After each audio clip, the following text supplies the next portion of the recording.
জিআইকে অফিসের ভিতর ঢুকতে দেওয়া হবে না, তার জন্য বিক্ষোভ। অন্যদিকে মধ্যশিক্ষা পর্ষদের মৃত্যু হয়েছে, তাই সেই শবদেহ কাঁধে নিয়ে নিজেদের ক্ষোভ উগরে দিলেন চাকরিহারারা।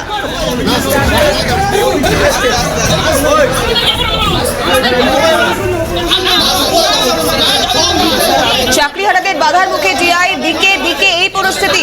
গতকালও আমরা দেখিয়েছিলাম পশ্চিম মেদিনীপুরের ডিআই অফিসের সামনে তালা ঝুলিয়ে বিক্ষোভে সামিল হয়েছিলেন চাকরিহারারা। ফের আজ সকাল থেকে একই পরিস্থিতি, জেলায় জেলায় ডিআই অফিসে বিক্ষোভ। একদিকে পশ্চিম মেদিনীপুর, তার পাশাপাশি মালদার ছবিও আপনাদেরকে দেখাচ্ছি, কারণ মালদাতেও ডিআই অফিস ঘেরাও, জেলায় জেলায় ডিআই অফিস ঘেরাও কর্মসূচি যোগ্য চাকরি হারাদের। দপ্তরে ঢুকতে গেলে পুলিশের সঙ্গে বিতর্ক, ধস্তাধস্তি, মালদার সেই ছবিটাও আপনাদেরকে দেখাচ্ছি।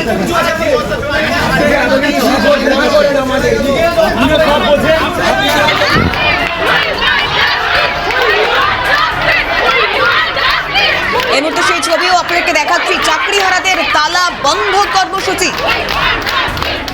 জেলায় জেলায় ডিআই অফিসে বিক্ষোভ কর্মসূচি। সমক আমাদের প্রতিনিধি মালদা থেকে সরাসরি আমাদের সঙ্গে রয়েছে। সমক, যে ছবি অর্থাৎ জেলায় জেলায় ডিআই অফিসে বিক্ষোভ, তালা বন্ধ করে দেওয়া, মালদাতেও সেই একই ছবি, কি পরিস্থিতি এই মুহূর্তে?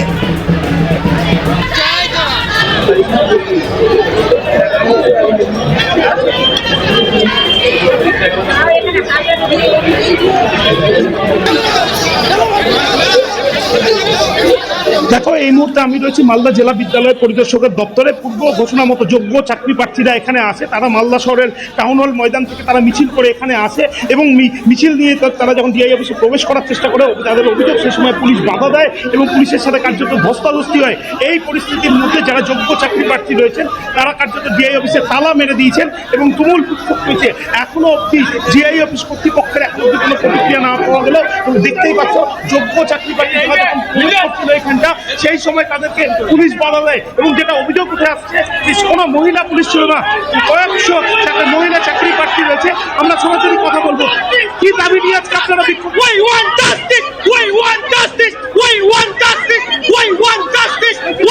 ঢুকছিলেন, আপনারা যখন ঢুকছিলেন আপনাদেরকে বাধা দেওয়া হয়েছিল?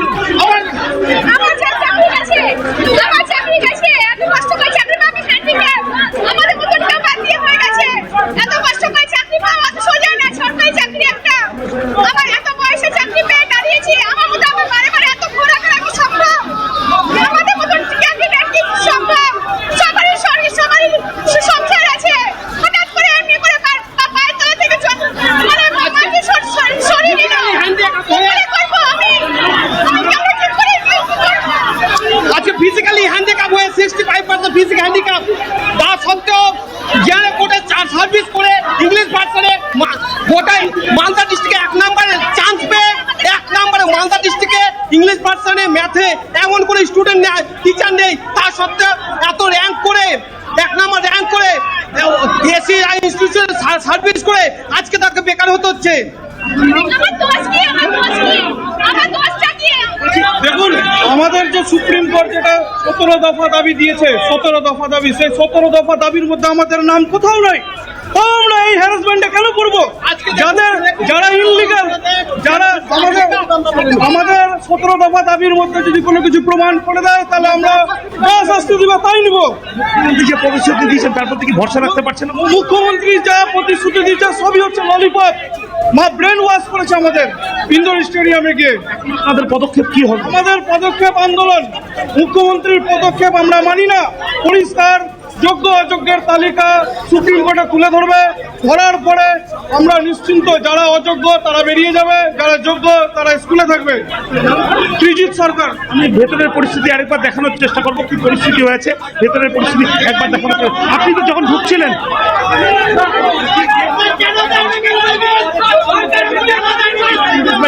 কর্তৃপক্ষ এসছে এদেরকে দূর করে দেওয়ার জন্য, কিন্তু এখনো পর্যন্ত এখানে হাঙ্গামা চলছে।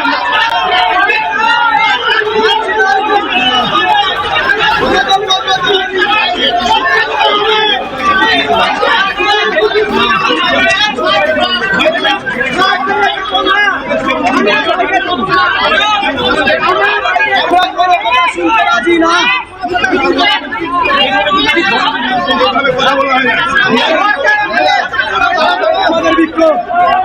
বিপ্লব থামবে না।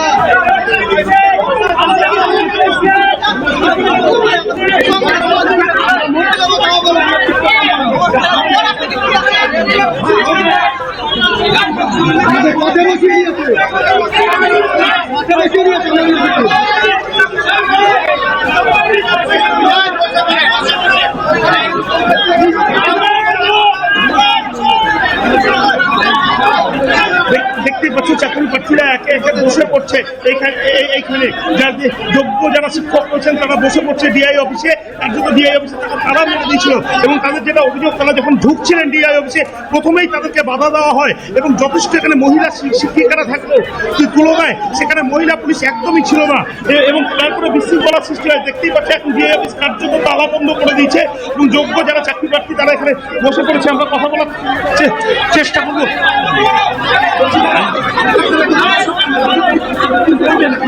আমাদের ন্যায্য দাবি, আমরা যোগ্য শিক্ষক, আমরা ন্যায্য বিচার চাই। কমিশন আমাদের যেন ফিরিয়ে নেয়। আমরা এখন কোথায় যাবো? এখন কথার আমরা এই বলে আমরা মোহাম্মদ আনোয়ারুল আলম কথা বলছিলাম যে চাকরি প্রার্থী রয়েছে, আমরা আরেকজনের সাথে কথা বলবো। কি বলবো? কি অন্যায় আমাদের চাকরি গেল? আমাদের তো কোনো দোষ ছিল না, কোর্ট প্রমাণ করতে পারেনি, সিবিআই প্রমাণ করতে পারেনি, তাও আমাদের চাকরি গেল। অন্যের বাচ্চাদেরকে নিজের বাচ্চা মনে করে পড়াই, আজকে আমাদের বাচ্চাদের মুখে ভাত তুলে দিতে পারবো না। কে নিবে তাই? কেন পৌঁছালো না সুপ্রিম কোর্টের কাছে সেগ্রিগেটেড লিস্ট? কেন পৌঁছালো না? অন্যের দোষের দায় আমাদের মাথায় কেন? দীর্ঘ 6 বছর 7 বছর চাকরি করার পর আমাদের মাথায় বাজ কেন?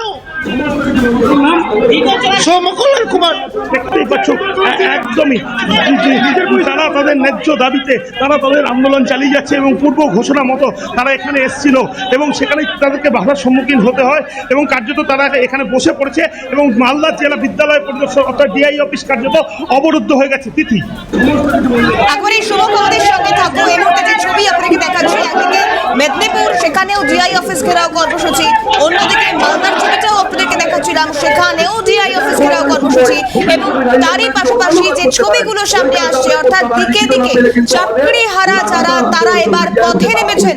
আন্দোলনকে তারা আরো অনেক বেশি দৃঢ় করছে। টার্মিনেশন করা হয়নি কেন অযোগ্যতে, যেটা আপনি মধ্য শিক্ষা পর্ষদকে বলে অবিলম্বে টার্মিনেশনের কাজ শুরু করবো। মালদা থেকে মেদিনীপুর সেই ছবি আপনাদেরকে দেখাচ্ছি। মেদিনীপুরে রীতিমতো মধ্যশিক্ষা পর্ষদের মৃত্যু হয়েছে, তাই শবদেহ প্রতীক কাঁধে নিয়ে তারা স্লোগান তুলছেন।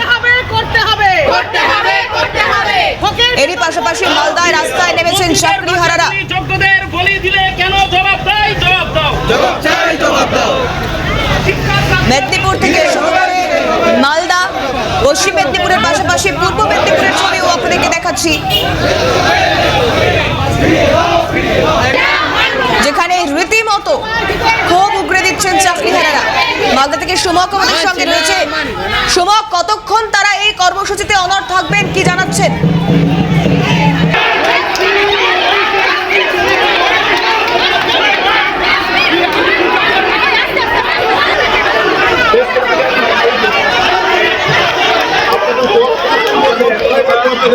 দেখো এই মুহূর্তে তারা পুলিশের সাথে কথা বলছে একদিকে, যেমন অন্যদিকে পাশাপাশি দেখা যাচ্ছে যে ছবি, সেখানে চাকরি প্রার্থী যারা রয়েছেন অর্থাৎ যারা যোগ্য শিক্ষক তারা কার্যত ডিআই অফিসে বসে রয়েছে।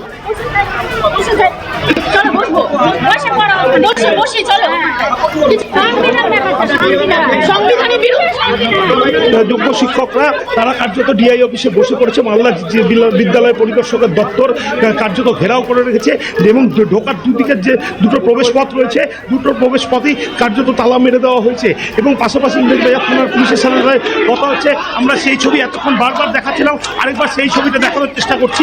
দেখতেই পাচ্ছ দিদি, কয়েক হাজার চাকরি এখানে এসছে এবং তারা তাদের বিক্ষোভ দেখিয়ে যাচ্ছে। কি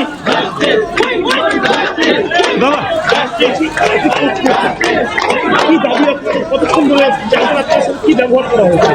আমাদের সাথে নিরন্তর শুধু পুলিশ নয়, সকলেই খারাপ ব্যবহার করে আসছে।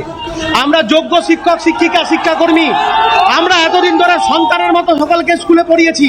আমাদের একটাই দাবি, আমাদের প্রধান দাবি হলো সরকারকে মিরর ইমেজ প্রকাশ করতে হবে। সরকারকে আমাদের সেগ্রিগেশন লিস্ট কোর্টে এফিডেভিট করে দিতে হবে কে যোগ্য কে অযোগ্য। এই লিস্ট প্রকাশের পরে সুপ্রিম কোর্ট বলছে যে আমরা এখনো চাল কাকর আলাদা করতে পারিনি। চাল কাকর আলাদা করার দায়িত্ব সরকারের। আমরা নিরীহ লোক, আমরা পরীক্ষা দিয়ে নিজের সাধ্যমতো পরিশ্রম করে চাকরি পেয়েছি। আজ 6 বছর 7 বছর পরে সরকারের দুর্নীতির ফলে আমরা আজ রাস্তায়। আমাদের বাড়িতে বৃদ্ধ বাবা মা আছে, সন্তান আছে, লাখ লাখ টাকা লোন আছে। আমরা কোথায় যাব? আমরা কোথায় যাব? আমাদের কথা কেউ শুনুন। আমাদের সরকারের কাছে দাবি, আমাদেরকে রক্ষা করুন। আর যদি না যে প্রতিশ্রুতি দিয়েছে ওর সাথে কি আপনারা বিশ্বাস করতে পারছেন সম্পূর্ণ? না, এই প্রতিশ্রুতির কোনো মানে হয় না। আমরা কাগজ কলমে চাই, আমরা কোর্ট অর্ডারে চাই। কোর্ট আমাদের চাকরি খেয়েছে, সেই কোর্ট আমাদের চাকরি ফিরিয়ে দেবে। তার জন্য সরকারকে যা ব্যবস্থা করার করতে হবে, আর নইলে আমরা মরণপণ সরব না। এই আন্দোলন চলবে। আমাদের এখন কোনো নাম নেই, আমরা সবাই যোগ্য চাকরিহারা শিক্ষক, শিক্ষিকা এবং শিক্ষাকর্মী। আমাদের একটাই পরিচয়।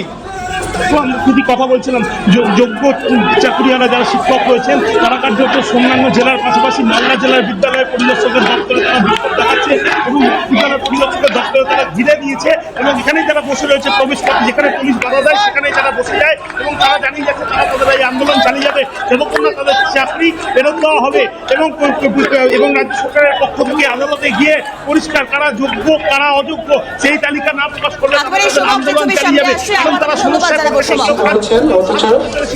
যোগ্য শিক্ষকদের